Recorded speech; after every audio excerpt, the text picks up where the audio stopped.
Están? Mi nombre es Augusto Acosta, yo soy biólogo, soy parte de la Fundación Soy Conservación. Eh, Me avisan por favor si se está escuchando y si ven la presentación también, por favor.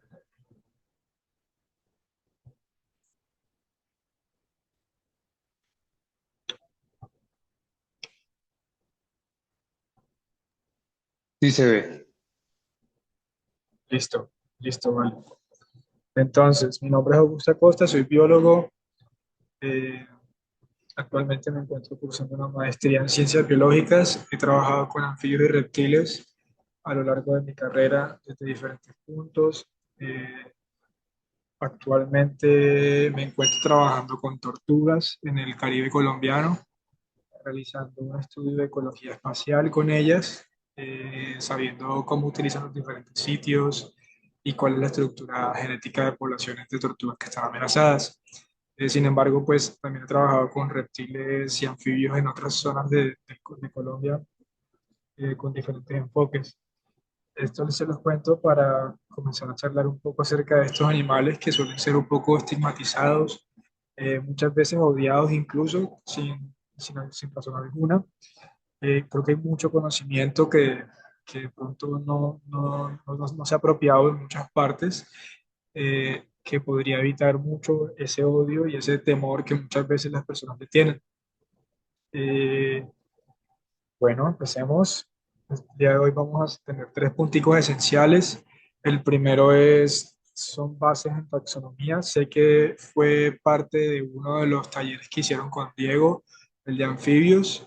Entonces, igual esto es como un repaso de esas bases en taxonomía porque vamos a tratar un poco de qué son los caracteres, qué son los rasgos morfológicos, para qué se utiliza la taxonomía, porque son importantes cuando hablamos de reptiles y cuáles son los rasgos más importantes a tener en cuenta cuando se lleva a cabo la identificación. Y también esto a su vez va a ser importante para poder saber qué es una clave dicotómica y cómo se usa.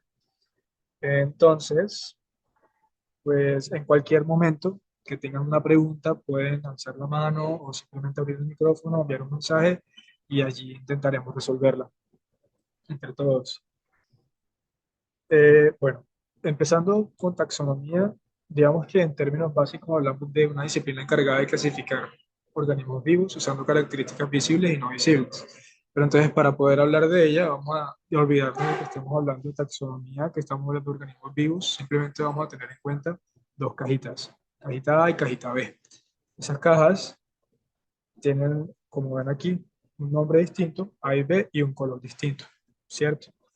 En estas cajitas hay otras cajitas más pequeñas o círculos más pequeños, que entonces serían las cajitas de la cajita A y las cajitas de la cajita B. Estas cajitas están unidas entre sí por diferentes cosas. Entonces podemos asumir, por ejemplo, que en la caja A, si hablamos de una mudanza, por ejemplo, tenemos cajas para las cosas de la cocina, cajas para las cosas del baño, cajas para las cosas de los cuartos, cajas para las cosas de la sala. En este caso, la caja A es para el baño y la caja B es para la cocina. Entonces, todo lo que tenga que ver con el uso de las cosas para el baño va a ir a la caja A. Entonces, todo lo que es ma, pa, la, ba, ca, fa, ra va a la caja A, mientras que en la caja B va a ir todo lo que es para las cosas de la cocina, que es bra, bie, boa, bai, bre, bfw y btu. En este caso, uso ese símil para poder hablar de que en la taxonomía se trata de encontrar las similitudes y las diferencias entre las cosas para poder clasificarlas en diferentes grupos. En este caso, por ejemplo, ya olvidándonos de las cajas de la cocina y del baño, encontramos que cuando hablamos de la caja A, todas las cajitas, subcajitas que hacen parte de la caja A tienen dos letras y todas terminan en A. La primera es una consonante y la segunda es la vocal A. Mientras que en la cajita B tenemos siempre tres letras.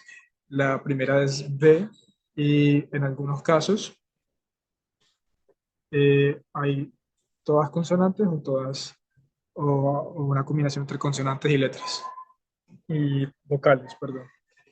En este caso menciono esto porque todas esas particularidades son siempre importantes a tener en cuenta cuando hablamos de taxonomía para poder clasificar organismos en diferentes grupos, subgrupos, e incluso poder entender cómo están relacionados unos con otros. En este caso podemos hablar, por ejemplo, que las cajas A y B hacen parte de un grupo mayor. Si volvemos, por ejemplo, al ejemplo de las cajas del baño, las cajas de la cocina, las cajas de los cuartos, todas esas cajitas hacen parte de las cajas de la mudanza. Entonces, ya viéndonos un poco más hacia el lado de la biología de nuevo, hablamos de clasificar organismos vivos usando características que son visibles y no visibles. Y esas cajitas, ahora les vamos a poner un nombre. Hay cajas más grandes y cajas más pequeñas. La caja más grande que siempre vamos a encontrar se llama dominio y la caja más pequeña que siempre vamos a encontrar se llama especie. Y allí cada caja tener, va a contener a otra caja. El dominio contiene el reino contiene los filos contienen las clases contienen los órdenes, las familias, los órdenes contienen las familias contienen los géneros y los géneros contienen las especies. Es decir, pueden haber muchas especies en un género, también puede que haya solamente una, pero no pueden haber muchos géneros en una especie, porque una contiene a la otra. Entonces hablamos de cajas o de grupos. Hasta ahí, ¿cómo vamos? ¿Se ha escuchado todo?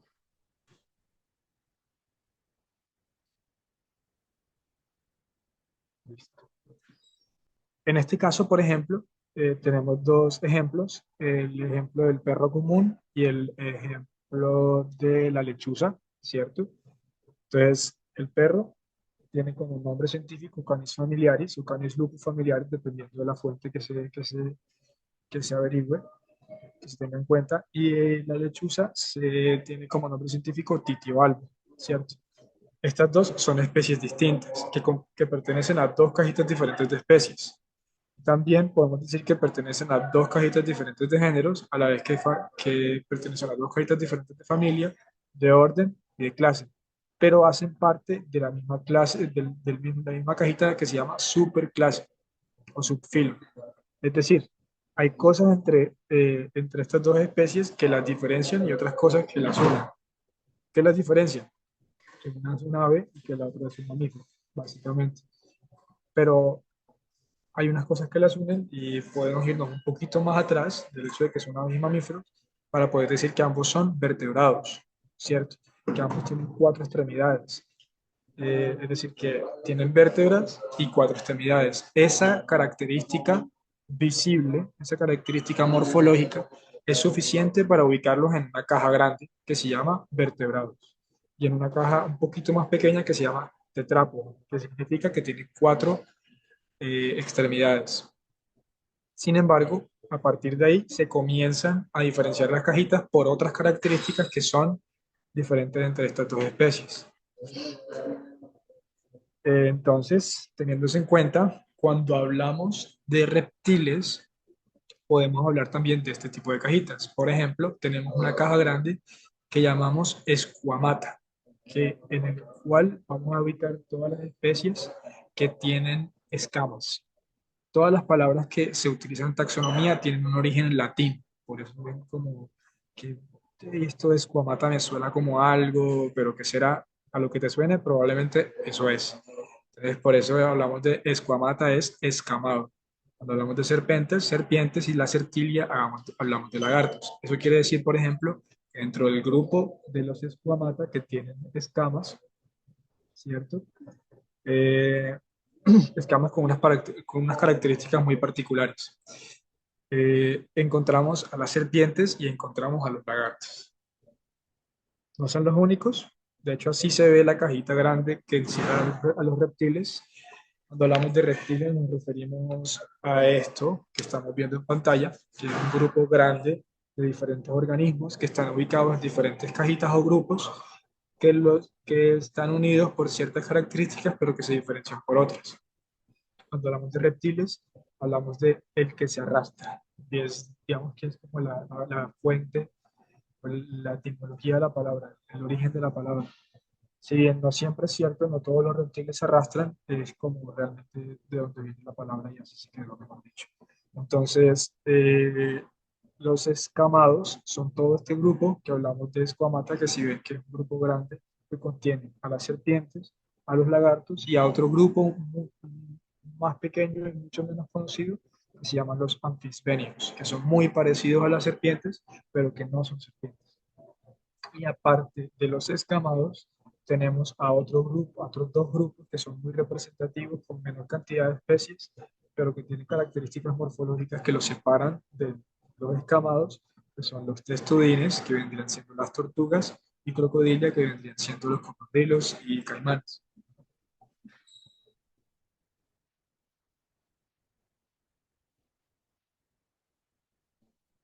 En este sentido, cuando hablamos de cada uno de los grupos que hacen parte de los reptiles, es importante reconocer cuáles son esas características que los hacen ser parte de los grupos grandes y las características que utilizan los biólogos para poder decir que hacen parte de grupos más pequeños.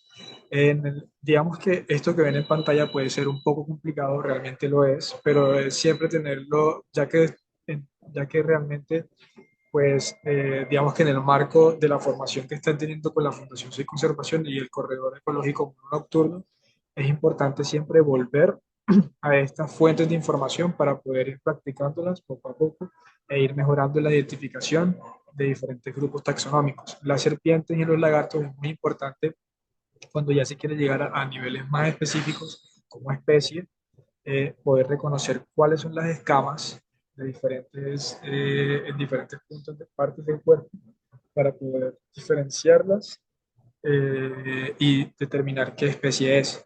Digamos que este es como un esquema que muestra realmente cómo se ven las escamas de una serpiente en la parte lateral, en la parte dorsal y en la parte ventral, es decir, de lado, arriba y abajo, para poder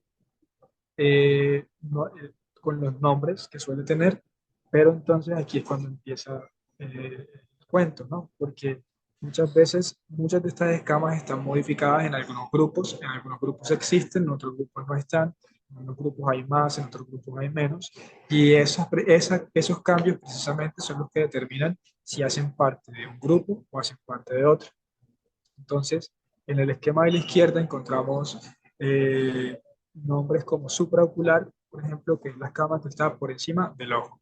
Encontramos, por ejemplo, las escamas supralabiales, supra de arriba, ¿cierto? Y labiales del labio, que son básicamente las escamas que están en la parte de arriba del labio.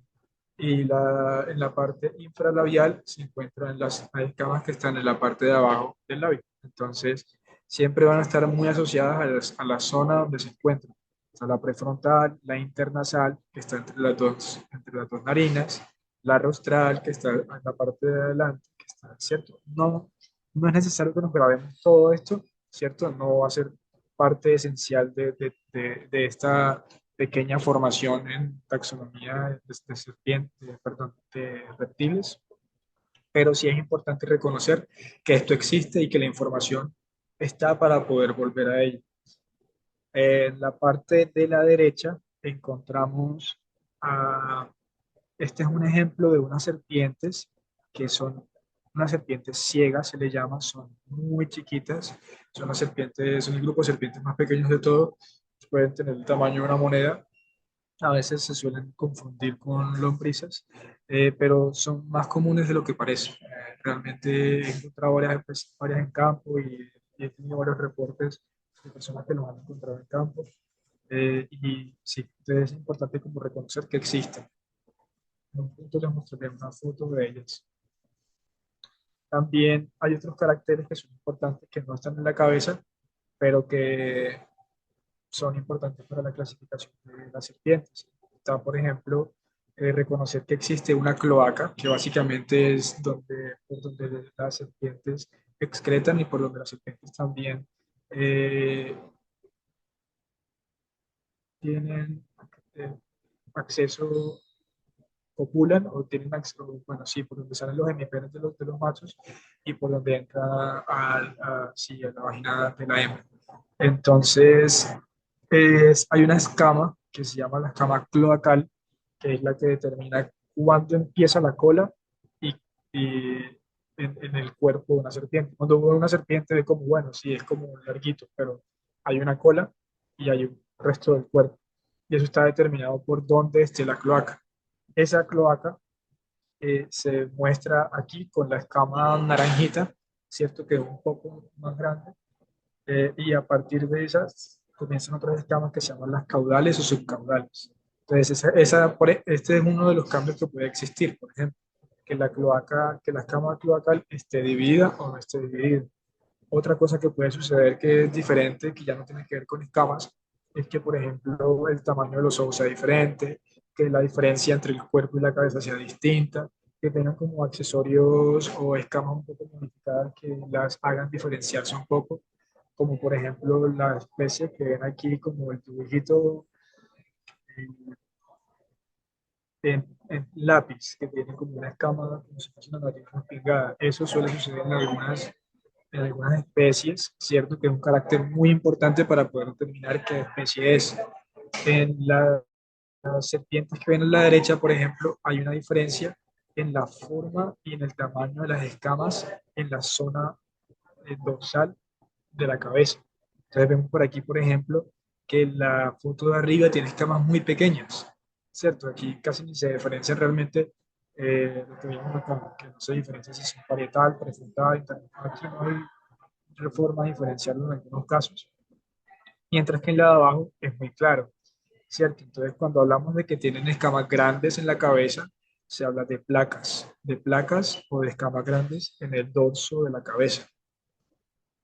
Ustedes me dicen si estoy hablando muy rápido o si se está entendiendo todo hasta el momento, Yo, si yo tengo una pregunta. realmente... Sí, adelante. Los oxidopos y las imantodes que pertenezcan a alguno de estos dos grupos hace que sea probable que encontremos que sean venenosas o no venenosas. En este caso, estas dos serpientes, estos dos que mencionas, Himantodes y Oxyropus, vendrían siendo géneros de serpientes. Y estos dos no son venenosos porque hacen parte de una familia que se llama colúbridos, que, bueno, pueden llegar a tener veneno los colúbridos, pero no tienen un efecto, digamos, de importancia médica grave para la salud humana, ¿cierto? Un poquito más adelante les voy a mostrar los géneros más que se han reportado en una de las fuentes que consulté para este caso en la zona donde ustedes van a hacer los monitoreos. Y también les voy a mostrar cómo diferenciar las culebras no venenosas de las serpientes venenosas. Listo, muchísimas gracias, Augusto. Listo, a ti por la pregunta. Listo, entonces recuerden, si tienen cualquier pregunta, solamente abren el micrófono y porque no puedo ver si levantan la mano. Entonces, solamente eso. Listo. Ok, vamos por acá. También hay otras cosas, por ejemplo, cuando se quiere saber qué especie es, se suelen contar las escamas de un lado a otro para poder saber en diferentes partes del cuerpo. Eso no se va a hacer, no lo vamos a ver, pero es importante que lo sepan qué sucede. Eh, También se ve el tipo de escama, eso sí es importante que lo veamos, que lo sepamos. Hay escamas que suelen ser lisas, hay escamas que suelen ser con con un puntico encima o que tienen como una rayita encima, ¿cierto? Cuando hablamos de escamas lisas, son como estas dos estas dos fotos. Bueno, en el esquema de la derecha encontramos dos fotos en la parte superior. Esas son escamas lisas, ¿cierto? Mientras que en la parte de abajo encontramos dos escamas, dos tipos de escamas que se llaman quilladas. Son quilladas porque tienen una quilla. La quilla es básicamente una elevación a lo largo de todo el centro de la escama que está presente en algunos grupos particulares y eso es un carácter muy importante para determinar si son venenosas o no son venenosas en algunos casos. Entonces, ya les voy a mostrar bien cómo, en qué casos eso sucede, pero es importante reconocer entonces que existen escamas lisas y escamas quilladas. Bueno, pues yo hice una corta revisión de las especies y digamos que los reportes que hay en algunas fuentes de información para la zona donde ustedes van a hacer los muestreos. Sin embargo, muchos de estos digamos que estos reportes que ya están hechos no están completos y esa es la razón por la cual es tan importante seguir haciendo los monitoreos, para saber qué hay, hasta dónde llega, qué tanto hay y así poder como, bueno, tener toda la información importante eh, del sitio.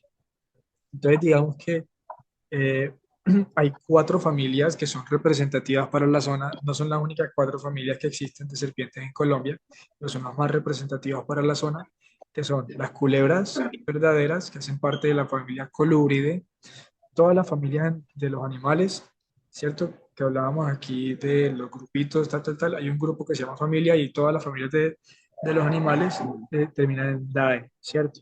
Entonces está el colúbride, que vendrían siendo las culebras verdaderas, las víboras, que hacen parte de la familia Vipéride, las corales, que hacen parte de la familia Elápide, y las boas, que hacen parte de la familia Boide. Este es caso para Colombia y caso para la zona en la que ustedes se encuentran en este momento.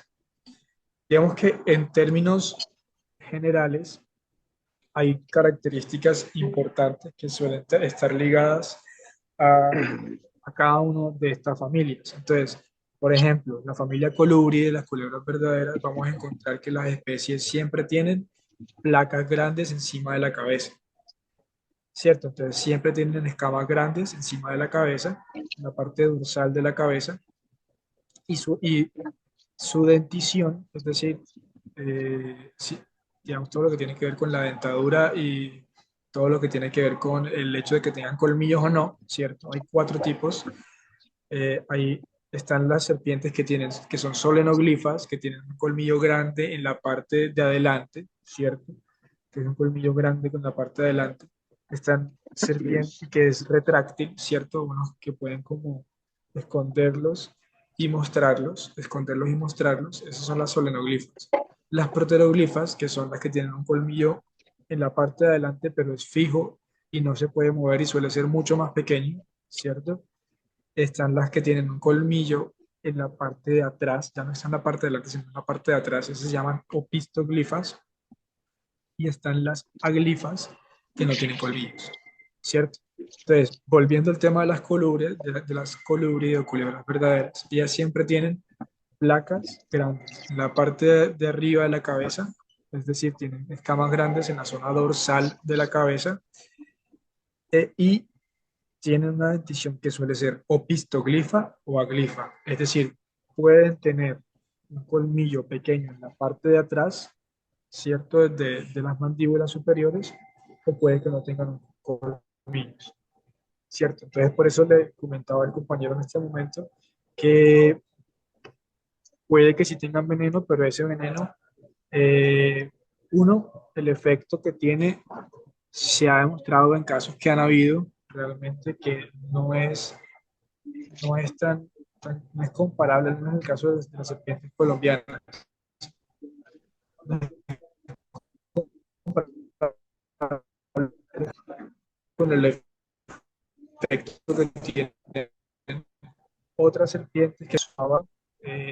Está el hecho de que el método o el mecanismo de inyección del veneno es muy ineficiente, ¿cierto? Entonces la serpiente tendría que morder y como desplazar su mandíbula lo suficiente como para poder inyectar el veneno. Es más ineficiente que en el caso de las proteroglifas o el caso de las solenoglifas, ¿cierto? Entonces, continuando por ahí, las viperides, ¿cierto? Las víboras, siempre tienen escamas pequeñas encima de la cabeza. Siempre tienen escamas muy pequeñas encima de la cabeza. Entonces, de primerazo, esa es una forma de poder diferenciar las culebras de las víboras. Entonces, el caso de las viperidas o las víboras, ellas tienen una dentición que se llama solenoglifa, que precisamente son estas serpientes que tienen un colmillo grande en la parte de adelante y que es retráctil. Es decir, ellos pueden como esconder el colmillo en una piel que tienen allí en su mandíbula superior y pueden mostrarlo también, ¿cierto? Cuando abren la boca lo muestran, cuando la cierran se esconden. Esas son las víboras de Amíperido. Las elápides corales, ¿cierto? Que son las serpientes aquí en Colombia. Hay otras elápides en otras partes del mundo que no son corales. En Colombia todas son corales. Eh, que, bueno, las elápides que tienen escamas grandes en la parte dorsal de la cabeza y tienen una dentición proteroglifa. Eso quiere decir que tienen un colmillo pequeño, fijo en la parte de adelante, que no se puede esconder. Digamos que el mecanismo de inyección del veneno más eficiente vendría siendo el de las viperias, que suelen ser más rápidas, también por su comportamiento, un poco más confrontativo. Bueno. Y las boas suelen tener, siempre tienen escamas pequeñas en la parte dorsal de la cabeza, al igual que las víboras. Pero ellas, las boas, no tienen colmillos, es decir, ellas no pueden inyectar veneno. Hay unas serpientes boas a las que les dicen pudridoras, pero son pudridoras o digamos que tienen ese efecto sobre la piel cuando hay una mordida por las bacterias que tienen en su boca, ¿cierto? Que terminan degradando un poco la piel si no se lava, si no se cuida de la manera adecuada. Entonces, en manera de resumen, las culebras tienen escamas grandes en la zona dorsal y pueden tener o no colmillos. Si tienen colmillos, lo tienen en la parte de atrás y se llaman opistoglifos. Las víboras tienen escamas pequeñas en la parte dorsal tienen colmillos grandes en la parte de adelante que son retráctiles, es decir, son solenoglifos. Las elápide, que son las corales, tienen escamas grandes en la parte dorsal de la cabeza y tienen un colmillo pequeño fijo en la parte de adelante. Y las boas tienen escamas pequeñas en la parte dorsal de la cabeza y no tienen colmillos, es decir, son aglifas. En Colombia, esto está desactualizado, hay ya más de aproximadamente 300 especies de serpientes eh, y solamente el 18% son venenosas y 5 son las que realmente representan un riesgo para los colombianos. Es decir, que hay, que están en zonas densamente pobladas, que tienen un veneno que sea de importancia médica y que son las que realmente representan la mayor cantidad de accidentes ofídicos en Colombia.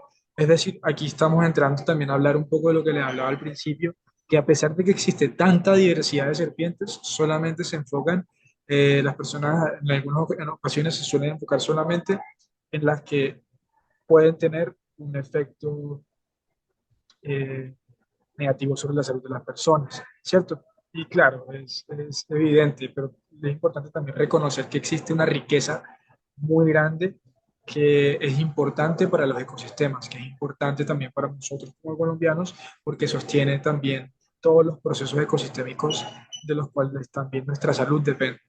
Entonces, bueno, eso lo vamos a ver un poco más a fondo. Entonces, hablamos un poco otra vez de las culebras para poder reconocer cuáles son algunas de las especies que están reportadas por la zona, que son más comunes. Entonces, tenemos las culebras o colúbrides, culebras verdaderas. Es la familia de serpientes que tiene el mayor número de especies y la mayor variabilidad morfológica, es decir, en términos de colores, en términos de tamaños, de formas de las escamas, son las que más varían realmente, ¿cierto? Entonces, en ocasiones, no sé, cuando hay confusiones de especies, suele ser cuando hacen parte de esta familia. Tienen una cola larga. Recuerden todo lo que les decía que las serpientes tienen cola, a pesar de que sean una línea, digamos, un cuerpo alargado, tienen cola y empieza desde la cloaca. Entonces, lo que se encuentra desde la cloaca hasta el final del cuerpo suele ser, lo que se le llama cola, pues suele ser largo y suele ser un poco más eh, elongado y como, bueno, eh, no siempre sucede, eso siempre hay excepciones en esta familia, pero pues suele ser largo y un poco como, sí, como delgado.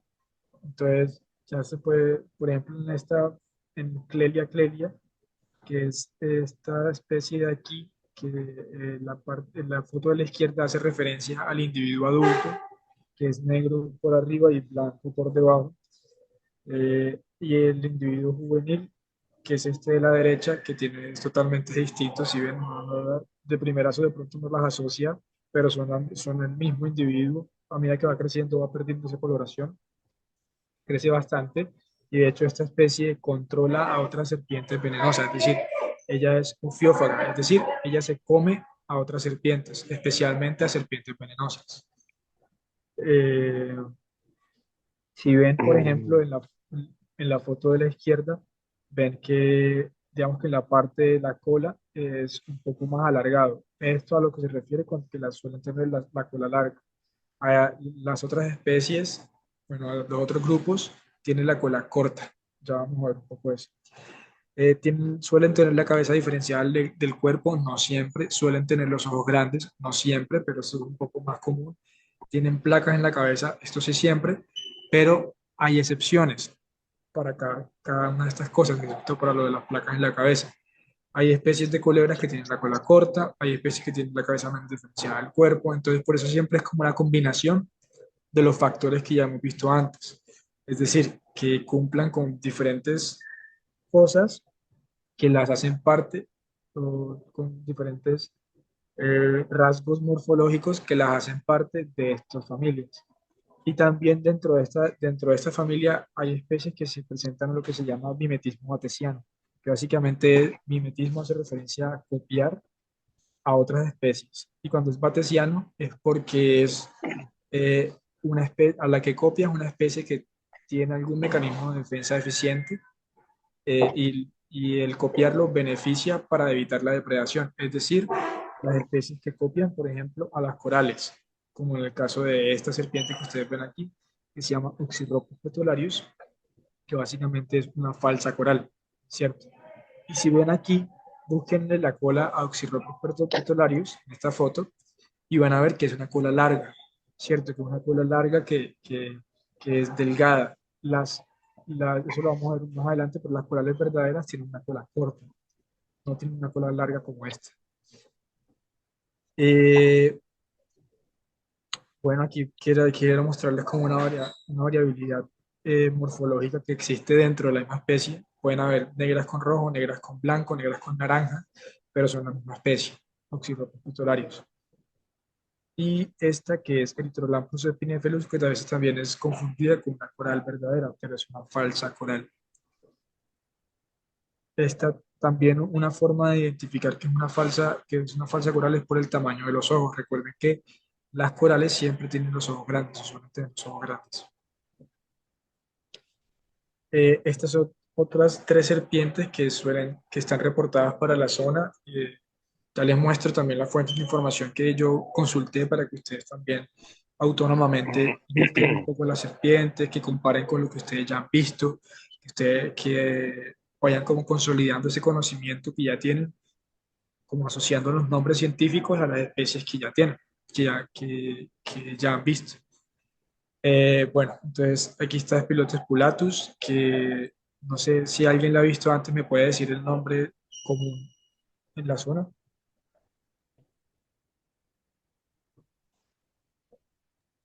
No, esa sí no la tengo presente. Yo la que he visto es la primera que nombramos, la Clelia Ala. ¿Cómo es? Que eso se Clelia le llama clelia. como eso, Clelia, que yo la he conocido como serpiente de río. Ok, serpiente de río. Súper. Sí, esta es la Clelia clelia. A esa también le dicen a veces musaraña, le dicen sopilota. Dependiendo de la zona donde uno esté, le dicen de una forma distinta. Súper. Y esta de aquí, la Spilotes pulatus, le dicen jugueteadora a veces.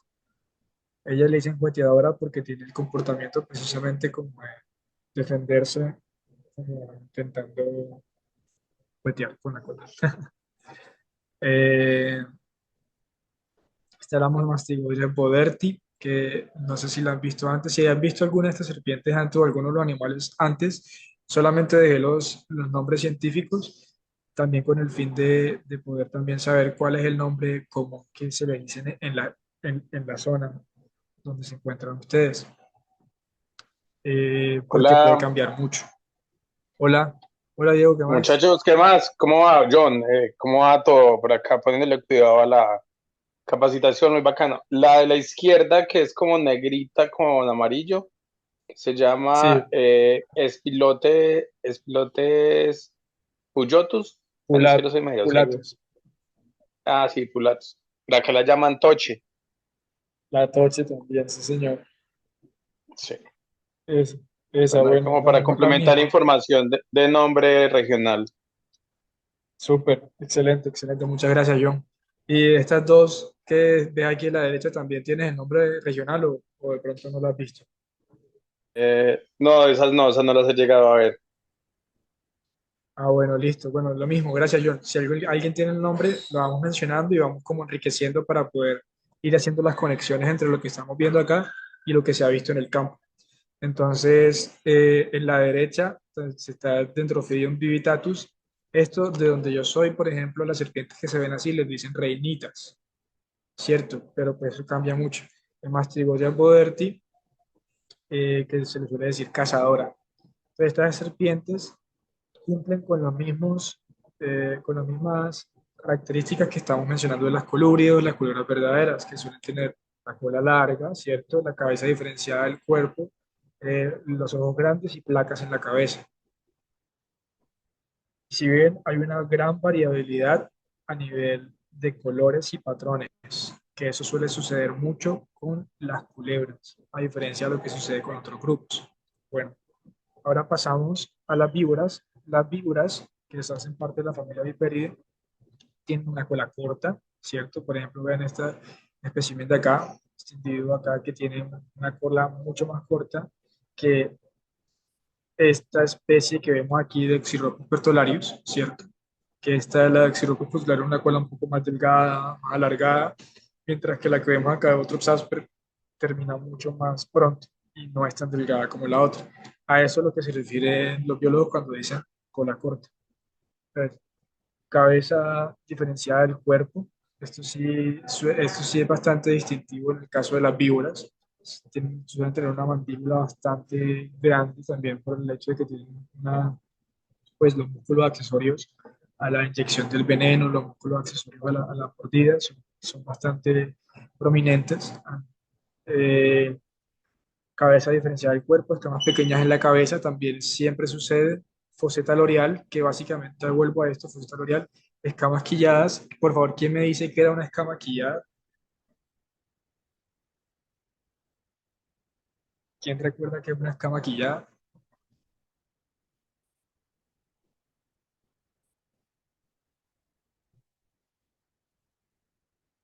Bueno, voy a volver acá. Aquí, en esta parte, les hablaba de que hay dos tipos de escamas, dependiendo de si son lisas o quilladas, ¿cierto? Las culebras, las víboras, siempre tienen escamas quilladas, es decir, tienen una quilla en las escamas. Eso quiere decir que tienen una prominencia que va longitud, digamos que va por toda la escama, como si fuese como una cordillera, ¿cierto? A eso se refiere escama quillada, que son las dos fotos de la parte inferior en el esquema derecho, de la derecha, ¿cierto? Esas son quillas, escamas quilladas. Las víboras siempre tienen escamas quilladas. Las culebras pueden o no tener escamas quilladas, pero también es un poco engañoso con las culebras. Pero las víboras siempre tienen escamas quilladas, tienen entonces cola corta, cabeza diferenciada del cuerpo, escamas pequeñas en la cabeza, escamas quilladas. Muchas veces tienen patrones geométricos claros, ¿cierto? Por eso se llama X, talla X, porque literalmente forman una X muy clara con el cuerpo, con la coloración del cuerpo. Eh, y también tiene lo que se llama la foseta loreal. Entonces, la foseta loreal básicamente es como un huequito adicional que tienen aparte de los fosas nasales normales, ¿cierto? Las fosas nasales o narinas, ¿cierto? Que son por donde respiran, mejor dicho, ellas, además de esas, tienen otro huequito, ¿cierto? Que se llaman fosetas termorreceptoras, uno a cada lado de la cara. Es decir, tendrían cuatro huecos. Por eso muchas veces se le llaman, en algunas regiones de Colombia, se le llaman cuatro narices, ¿cierto? Que tienen esos cuatro huequitos allí. Las serpientes víboras siempre tienen esa foseta loreal. Se llama loreal por el nombre de la escama donde está ubicada esa foseta. Pero, bueno, eso no lo vamos a ver a fondo. Y en la zona donde están en este momento, eh, digamos que estas son como las dos especies que pueden con mayor probabilidad de encuentro. Otros Asper, no estoy muy seguro si llega hasta la elevación donde se encuentra en este momento, tampoco estoy muy seguro si todos están en el mismo sitio, lo siento. Eh, y Botrix SP, pongo SP porque hay varias especies de Botrix. Para la zona está reportada una que se llama Botrix scleel y que esas son las víboras de pestaña, ¿cierto?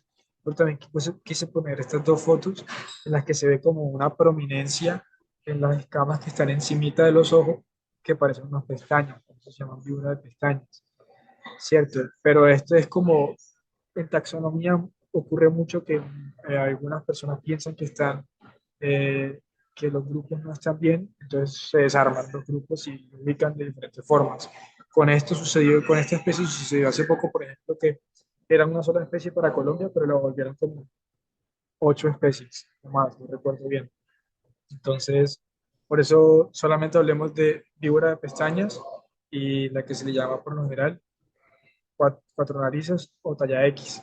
Es de hábitos terrestres. Estas serpientes, las víboras, pueden ser de hábitos terrestres o arbóreos. Por lo general, los juveniles de Botox asper, que es la que está a la izquierda, suele ser de hábitos arbóreos, ¿cierto? Pueden encontrar en arbustos, se pueden encontrar en la base de los árboles, un poco elevadas, mientras que los adultos son terrestres, ¿cierto? Mientras que Potrix suele ser tanto de juvenil como de adulto de hábitos arbóreos. Por favor, me pueden confirmar si alguno de ustedes ha visto una de estas dos serpientes.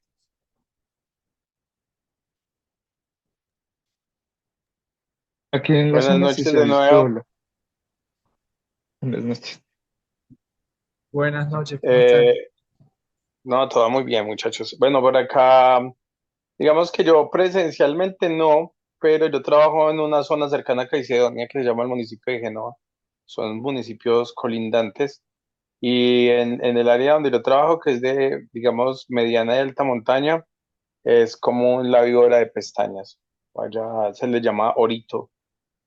Es una Ah, culebrita Laurito. como, ajá, como, es como verdecita con amarillo. Así, como es, una víbora. Qué lindo. Entonces, ajá, y entonces, pues yo no la he visto, pero todas las personas de la comunidad donde trabajo suelen nombrarla porque ya de hecho se han dado accidentes ofídicos. Entonces, de cuidado, normalmente son arborícolas y mantiene más o menos como a una altura del metro por encima del suelo y se camuflan bastante bien. Sí, total. Se camufla muy bien y es muy importante tener la precaución suficiente cuando se están haciendo las actividades de labores del campo. Eh, Ellas suelen tener Buenas un noches. veneno que tiene buenas. Yo quería aportar que, por ejemplo, la Botox Asper, que la de cuatro narices, por aquí en Caicedonia no se ha registrado. Ok, súper importante saber eso. Debe ser también por el... espérenme un momento, por favor. Tengo un problema acá.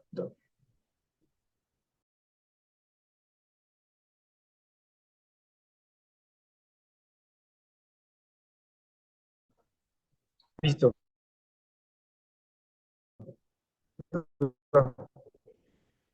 Gracias. Eh, sí, también quería saber eso, porque digamos que por distribución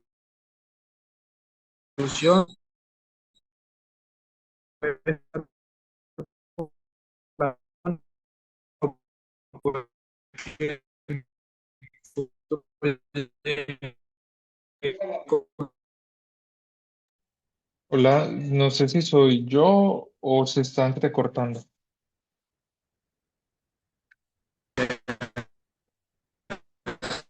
he reportado no. Esta es la vibra que tiene eh, eh, aló, Disculpe, no perdón, se creo que escucha, se está entrecortando, sí. Acá yo escucho bien, no sé ustedes, los demás muchachos. creo que me No, fui por un yo momento, se desconectó. ya, ahora sí. Sí, ha Listo, vuelto. listo, listo, ya. Dale, dale, ya presento la de nuevo.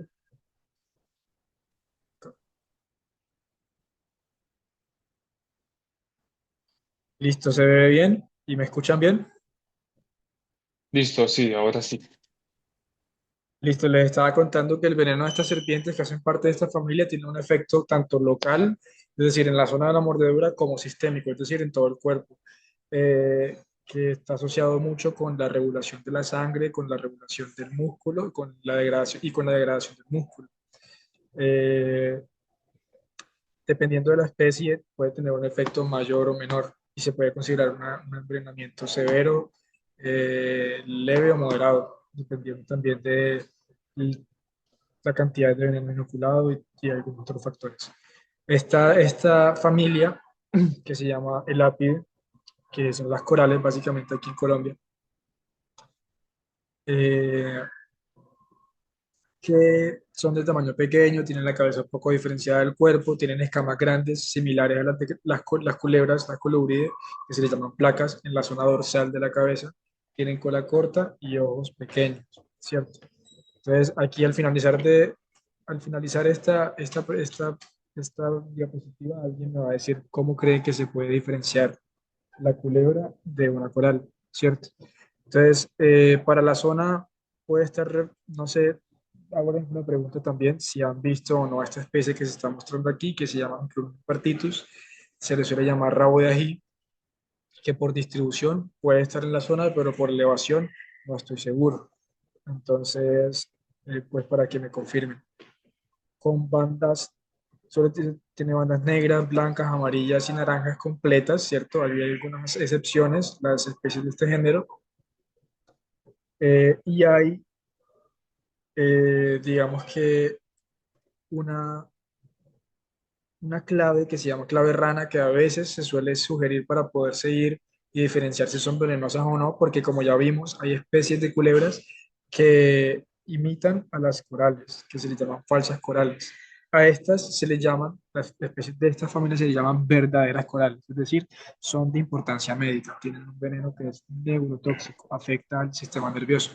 Sin embargo, lo muestro, la clave rana, para decir que en Colombia la clave no hace referencia a rojo, amarillo, negro, amarillo. Cuando tienen este patrón, se dice que son colores verdaderos. Pero en Colombia esto no funciona.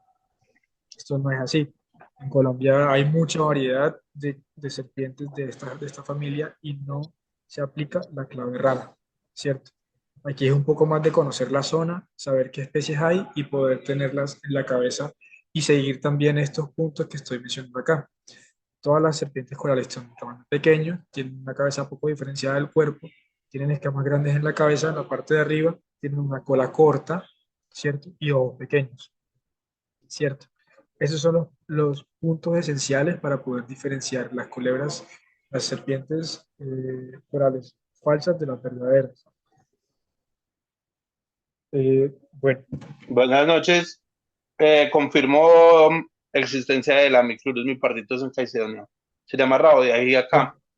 Así la llamamos por ok, acá. Rabo de ají. ok, ok, gracias por eso, listo. Entonces, si ven, por ejemplo, esta especie que está en Caicedonia no sigue el patrón rana. Entonces, ya solamente viendo a la rabo de ají, sabemos que el patrón rana para Colombia no es válido. Listo, y hay otros casos de especies que se encuentran en otras partes del país en los que también sucede lo mismo. Entonces, si no sirve el patrón rana, ¿cómo dirían ustedes que podemos diferenciar las especies corales verdaderas de las falsas?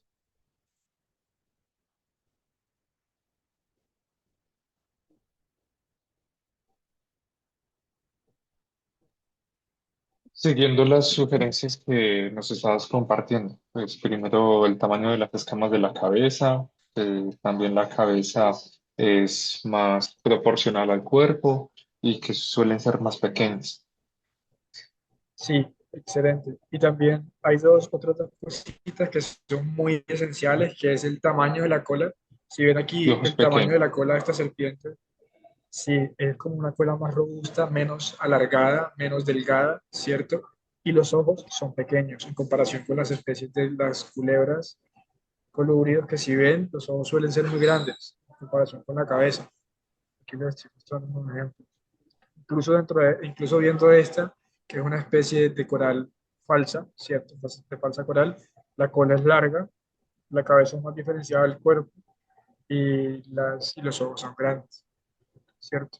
Igual con esta que están viendo en este caso, que se llama Epinephrine, ¿cierto? Entonces son como Yo he cositas que visto son, la coral, la que es negra, amarilla, roja, por los lados del parque del Club de Caza y Pesca de Caicedonia, subiendo ok, hacia el mirador. ahorita revisamos cuál puede ser, ahorita revisamos cuál puede ser esa coral. ¿Creerías que era una coral verdadera o una coral falsa? Por cómo la viste. Yo creo que era verdadera, cumplía con todas las condiciones: pequeña, cabeza proporcional, cola corta y robusta. Haciendo un repaso del recuerdo cuando me acerqué bastante, ya pasó la carretera. Ok, listo. Vale. Ahorita revisamos o le mando de pronto cuál especie pudo haber sido. Ok, y tenemos finalmente la familia de las boas, ¿cierto? Que pues son de tamaño grande, cuerpo robusto, con cabeza diferenciada del cuerpo, con escamas pequeñas en la cabeza y con cola corta, ¿cierto? Se parecen un poco realmente como a lo que podría ser una víbora, pero pues la mayor diferencia en ellas suele ser la robustez del cuerpo, los hábitos arborícolas también, la ausencia de la foseta loreal. Recordemos que la foseta loreal está aquí como entre la narina y el ojo. Y bueno, pues el hecho de que no tienen colmillos. Estas son serpientes aglifas. Eh, Les muestro dos especies representativas que pueden estar presentes en la zona, la boa y la boa constrictor, que es la boa común, por así decirlo, y la Epicrates maurus, que es la boa chocolate, o boa tornasol, se le llama. Eh, Estas serpientes también tienen termorrecepción. Digamos que, perdón, eso me faltó mencionarlo, la foseta termorreceptora la utilizan las serpientes para poder como añadirle un nivel a la percepción que tienen, ¿cierto? Poder- Pudiendo percibir el calor alrededor. Entonces ellas combinan la visión con la visión de calor, la visión normal con la visión de calor. Eso también estas serpientes también lo hacen, pero no tienen esa puseta, ese huequito ahí, la tienen como sobre unas escamas en la zona supralabial. Bueno, digamos que entonces hay como algunas cositas, como repasando el tema de cómo diferenciar serpientes venenosas de no venenosas. Una cartilla muy buena de Angarita Sierra, Rick Gómez y Lynch, de 2014, de cómo diferenciar serpientes venenosas colombianas, que es fácilmente accesible en Google, para que la puedan revisar bien. Entonces, están los vipéridos y los elápidos, está ahí víboras falsas y víboras verdaderas, al igual que corales falsas y corales verdaderas. Entonces, hablábamos de ciertas cositas importantes para poder tener en cuenta. Eh, bueno, que son como básicamente lo que hemos mencionado del tamaño de las escamas sobre la cabeza, que las víboras verdaderas tienen escamas pequeñas, las víboras falsas tienen escamas grandes. La cola suele ser pequeña en las víboras verdaderas, mientras que las víboras falsas tienen colas grandes y alargadas y delgadas, perdón. Eh, las corales verdaderas tienen anillos completos, no siguen un patrón común específico, pero tienen anillos completos, es decir, la franja que ven de color suele dar toda la vuelta, ¿cierto? Mientras que las corales falsas, esto no suele suceder. Hay especies en las que sí, pero esto no suele suceder. Otra cosa es que las colas son cortas en las corales verdaderas, las colas son largas en las corales falsas, y el tamaño de los ojos es muy importante. El tamaño es pequeño en las corales verdaderas, el tamaño es grande en las corales falsas. Entonces, lo mismo que les comentaba con las serpientes, sucede con los lagartos. Los lagartos también tienen escamas que pueden ser modificadas, que se han modificado a lo largo de la evolución de diferentes formas, ¿cierto? Y pues hoy en día se utiliza en taxonomía para poder saber a qué grupo a qué grupo hacen parte. Entonces encontramos, por ejemplo, escamas supralabiales, escamas infralabiales, escamas que están en el mentón, las rostrales y bueno, otro tipo de escamas que cambian según el grupo. De la misma manera también están los tipos de escamas en cuanto a la forma como tal de la escama, que pueden ser granulares, pueden ser rectangulares, pueden ser superpuestas, y bueno, hay diferentes tipos. También están como otros rasgos morfológicos para poder diferenciarlas que tienen que ver con las,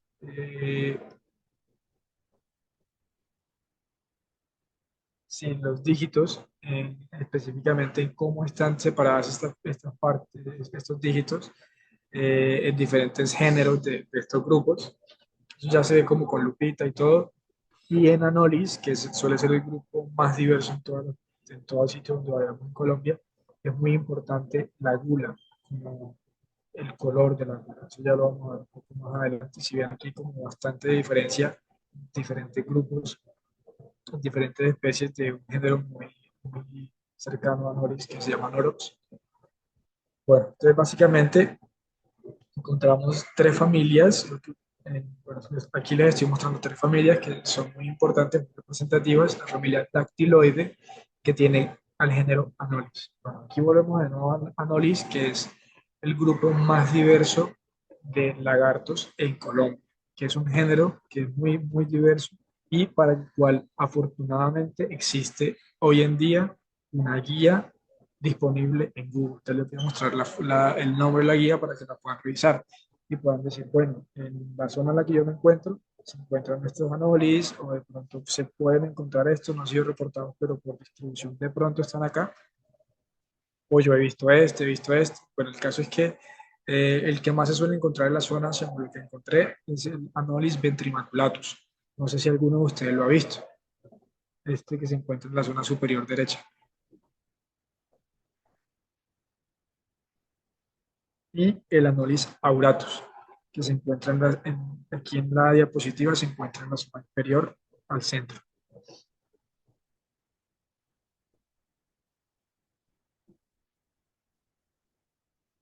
Bueno, entonces estas dos especies son las dos especies de Anolis que se suelen encontrar en la zona, son bastante comunes, según las que encontré.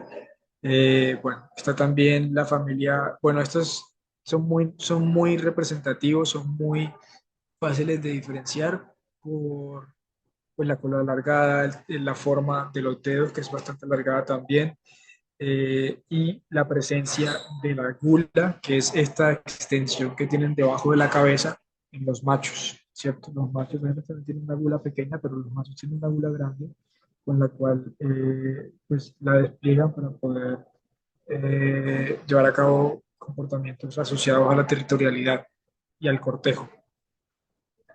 Está también la familia Corytophanide, del cual el mayor representante es Basiliscus galeritus, que en algunas zonas se le suele llamar el lagarto Cristo, el cruzarroyos, el pasarroyos, porque son estos lagartos que se encuentran mucho asociados a cuerpos de agua, especialmente quebradas, en los cuales pues son capaces como de pasar caminando por encima de ellas.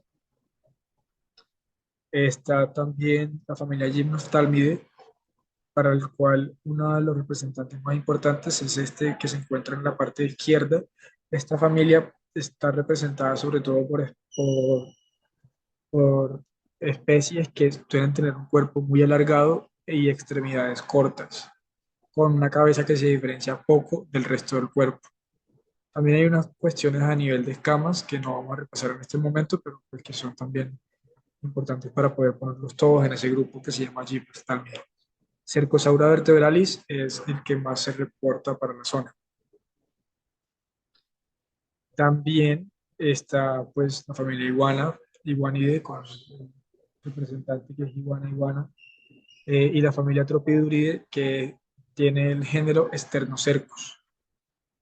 Para la zona no estoy seguro de cuál es la especie, pero es una especie, digamos que puede llegar a confundirse con la iguana, pero hay ciertas particularidades morfológicas que hacen que se distingan, como por ejemplo que no tiene la cresta, el hecho de que no tiene las modificaciones por debajo en la mandíbula inferior y otras cuestiones de la coloración y el tamaño de la especie. Por otra parte, se encuentran las familias Spherodactylidae y Econidae, ¿cierto? Estos son bastante comunes en las casas de los geckos, sobre todo que son geckos invasores. Los de la derecha, hablamos de Lepidodactylus lubris y Hemidactylus frenatus. ¿Me pueden confirmar, por favor, cuál es el nombre común que se le da a estas dos especies allá? Gecko, los Gecko, llaman ok. gecos. Sí. Ok, en otras partes se les llama limpiacasas, se les llama cuquecas, salamanquejas, salamanquesas, dependiendo de dónde se encuentren. Pero básicamente son especies que no son nativas, no son originalmente de Colombia y que llegaron aquí por diferentes motivos de origen antropogénico y que han desplazado a otras especies que sí son de acá, como es el caso de las especies de la familia Spherodactylidae, que son estas de la izquierda que se llaman guanatodes albovulares y Lepidoblepharidiolepis. Son bastante representativas, si las ven allí, son bastante fáciles de diferenciar, pero también hay unas particularidades a nivel de las membranas, perdón, de los dígitos, que son con los que también se puede diferenciar, pero ya un poco más, eh, más especializado porque se necesita lupa, el uso de la lupa. Quería preguntar si alguno, pues encontré que por el hecho de que, en cuanto a tortugas, por el hecho de que esta especie es bastante traficada, se ha encontrado en algunas partes de la zona, pero quería confirmar esa información con ustedes. ¿Han visto alguna vez una tortuga por la zona? Sí, hemos visto tortugas hace unos días acá cerca al área del corredor. De hecho, pues, digamos, es un área, como me explico, hay dos quebradas que quedan relativamente cerca. Una es el corredor en el que está trabajando, pero como a unos 400 metros hay otra quebrada. En esa quebrada hubo una modificación del cauce para una construcción y en la Madre Vieja o el lecho que quedó pues como secándose, con Diego de Soy Conservación y otros amigos, rescatamos muchos peces y dos tortugas, pero no sé exactamente cuál era la especie. Diego sí la debe saber porque le hizo un análisis taxonómico. Si hay tortugas Ok, en el área. ok. Y también escuché que hay en el área, esas eran dos, muestra, en algún momento cuando empezaron a hacer la construcción, se llevaron una cantidad de tortugas de ahí mientras hacían las excavaciones, pero creo que fueron hasta decenas de tortugas, no sé para dónde. Ok, pues importante saber eso porque puede ser una tortuga que sea exótica, es decir, que no es originalmente de la zona, o puede que sea una tortuga nativa, dependiendo de cuál especie sea. Entonces, de cualquier caso, es probable que sea parte de este género y esta familia, la familia Midide, género Trachemis, que son especies altamente traficadas como la mascota de alimentos a lo largo de todo el territorio colombiano. Son semiacuáticas y bueno, yo aquí pongo que todas las especies de generación exótica en la zona es probable que sea Trachemis scripta, que es la que es más comúnmente traficada. Voy a confirmar esa información con Diego, pero bueno, básicamente son estas tortuguitas las que se suelen encontrar allí. Eh, También quería dejarles, como ya cerrando un poco el tema de los rasgos morfológicos de especies representativas y más comúnmente encontradas en la zona, quería dejarles como una serie de recursos que son bastante importantes en el momento de adentrarse en el mundo de la taxonomía en reptiles, en términos de, hay naturalist, que bueno, o sea, es un identificador efectivo, toma la foto, pone el sitio y te da unas opciones bastante, digamos que plausibles, pero debe verificarse muy cuidadosamente porque hay veces que las identificaciones no son tan acertadas y bueno, a la final también por eso es una comunidad que verifica las identificaciones y así funciona y bueno, realmente es una herramienta muy buena. Creo que con Diego la utiliza, eso me parece espectacular. Entonces, en ResearchGate, que es otra plataforma que es como una red social de artículos, en esa plataforma o en Google directamente. Yo pongo ResearchGate porque ahí es donde a veces los investigadores directamente comparten sus artículos, pero hay otros casos en los que no es necesario entrar a la plataforma ResearchGate, sino que se encuentran libres en Google. Está el Atlas de la Biodiversidad de Colombia, ANOLIS, ¿cierto? Que es muy bueno. Ahí están todas las especies que se han sido reportadas en ANOLIS para Colombia, dónde se encuentran, cómo se ven, y algunos aspectos ecológicos. Está también otro recurso muy importante que es relativamente nuevo y una actualización hace poco, creo, que se llama Claves para la familia de géneros de serpientes de Colombia. Ya vamos a ver qué es una clave. Ya les voy a mostrar, de hecho, como un apartado de esa clave. Está también el libro que es Biología y Conservación de las Tortugas Contemporáneas de Colombia, por si de pronto pues, les gustan las tortuguitas. Y está un libro que es muy bueno, que de pronto les podrá compartir, que se llama Reptiles de América Central, que es de Hunter Kohler, que es un poco más acerca de, para conocer un poco más acerca de cómo se ven los diferentes animales y en qué se diferencian si hacen parte de un grupo o de otro. Entonces, esto es una clave dicotómica. Básicamente, en la clave dicotómica, y esta es la clave para la familia de serpientes en Colombia, hay diferentes apartados. Entonces, numerados. Está la numeración 1, numeración 2, 3, 4 y 5 que les estoy mostrando en este caso. Y en cada apartado te va a llevar a la identificación de una familia en este caso o a otro apartado, ¿cierto? Entonces, en el apartado uno, por ejemplo, te dicen, el individuo que tú tienes en tus manos en ese momento que estás viendo, que estás viendo la foto, tiene la cola planeada lateralmente a manera de remo. Si sí, entonces eso quiere decir que hace parte de la familia Lápide y es la especie Hydrophis platurus. Hydrophis platurus, que es una serpiente, la serpiente marina, ¿cierto? Si no, o sea, que no tienen la cola aplanada literalmente de manera de remo, entonces lee el apartado 2 y nos vamos al apartado 2. En el apartado 2 dice, las escamas ventrales no son diferenciales de las dorsales, es decir, que tan o casi tan anchas como largas, es decir, que tienen como el mismo tamaño. Si es así, entonces vete al apartado 3. Si no es así, lee el siguiente, el subapartado del apartado 2. Es decir, le dicen, si no son escamas diferenciables, si las escamas ventrales no son diferenciables de las dorsales, entonces vete al 3. Si no es así, entonces lee el siguiente, que es escamas ventrales diferentes a las dorsales, más anchas que largas. Si es así, entonces vete al 5. Entonces, si nosotros nos fuimos por el 3, llegamos acá y dice 14 hileras de escamas alrededor del medio cuerpo. Entonces hace parte de esta familia. Si no es así, vete al 4. Y así sucesivamente. Por ejemplo, si nos hubiésemos ido del 2 al 5, pudimos haber leído que con foseta termorreceptora entre el ojo y la narina. Recuerdan que eso hace parte de Vipérida. Entonces nos dice que es Vipérida. Si no tiene la foseta, entonces ahí vienen otras opciones. Entonces, esto es una clave dicotómica. Les dejo ese recurso de la clave dicotómica de los géneros y familias de serpientes en Colombia. Eh, si no estoy mal, también hay uno en el de biología y conservación de tortugas continentales. Lastimosamente, y en el de Kohler también hay uno, pero es como un poco más complejo porque es para Centroamérica, pero igual sirve para ir practicando. Lastimosamente, en este momento no contamos con claves dicotómicas para todos los grupos, pero hay avances en este momento.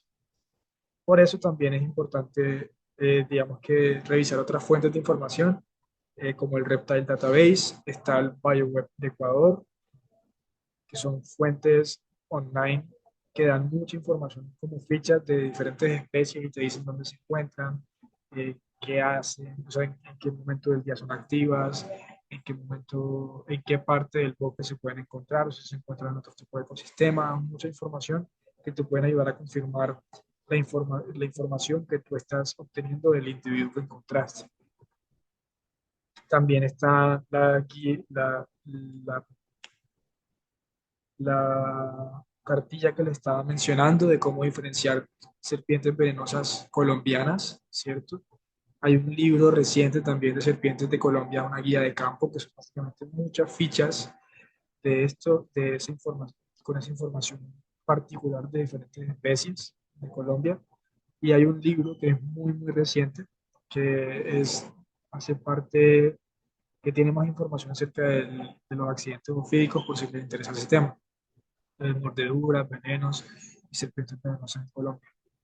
Y particularmente para la zona, encontré estos dos reportes de anfibios y reptiles Uno es de la Universidad del Quindío, que está bastante cerca de Caicedonia, tengo entendido, y otro es de la lista anotada de Petrofauna del departamento del Quindío. Entonces ahí van a encontrar que hay como listas de especies que ya se han reportado para la zona. Sin embargo, como les decía, muchas veces no están completas estas listas y es importante seguir enriqueciéndolas con todo el trabajo que ustedes están haciendo en la zona.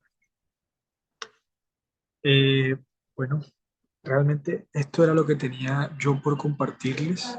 No sé si en el momento tenemos espacio como para una pregunta porque tengo un compromiso por acá. Sin embargo, si tienen alguna otra pregunta o si de pronto nos faltó mencionar algo o si les quedé debiendo algo, creo que sí les quedé debiendo la especie, para hablar con Diego, de la tortuga y la especie de la coral. Esas dos especies se las quedé debiendo. Eh, no sé si tienen alguna pregunta. También se las puedo hacer llegar la respuesta por mediante Diego en el grupo que tienen. No, yo no tengo ninguna pregunta. Muchísimas gracias por todo, Augusto. No, ustedes.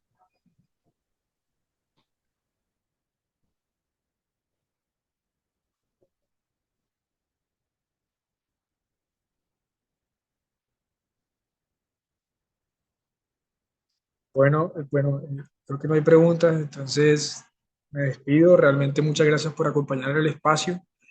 Eh, Siempre es muy enriquecedor. Estoy maravillado con todo el trabajo que ustedes están haciendo allá en Caicedonia. Me gustaría poder conocerlo un poco más, poder visitar en algún punto, creo que lo haré. Eh, Y nada, cualquier pregunta que tengan respecto al tema que vimos hoy o cualquier aclaración que quieran hacer, me la pueden hacer llegar mediante Diego. Eh, yo estoy muy pendiente y yo les voy a hacer llegar esos dos daticos que les debo de la tortuga y de la serpiente. Entonces, pues nada, muchas gracias por asistir el día de hoy. Gracias, Augusto. Hasta luego.